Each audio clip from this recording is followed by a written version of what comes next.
Officiellement porté disparu depuis le mois de juillet 2020, le parquet de Reims a annoncé ce vendredi 13 novembre la mort de JJ Appali.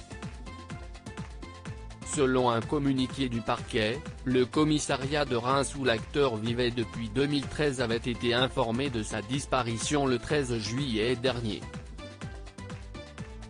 Cependant, ni l'enquête pour disparition inquiétante ni l'appel à témoins n'avaient permis de le retrouver.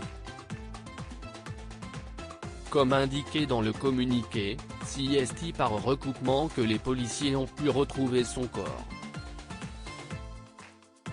En effet, c'est grâce à un dossier de mort violente qui avait eu lieu en gare de Besançon, Marne, le 12 juillet 2019, où une personne s'était manifestement jetée sous un train et n'avait pu être depuis lors identifiée qui l'ont pu faire le rapprochement avec la disparition de l'homme de 45 ans.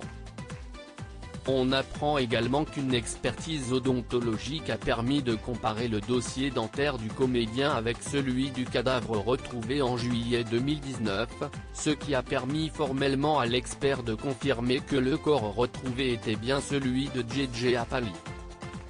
Le comédien se serait donc suicidé en juillet 2019, un an avant l'officialisation de sa disparition. Une disparition inquiétante si le commissariat de Reims n'a été informé de sa disparition qu'en juillet 2020, la mère du comédien était déjà très inquiète début 2020. Entre janvier et mars, la mère de JJ Appali s'est rendue à plusieurs reprises dans l'appartement de son fils.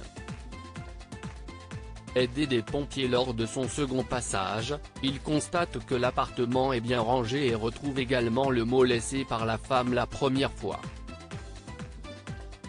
Bien déterminée à porter plainte, elle est cependant découragée car JJ Appali est majeur et qu'à son âge, on a le droit de disparaître. Après le confinement, elle décide d'y retourner accompagnée de deux amis de son fils et de ses deux filles.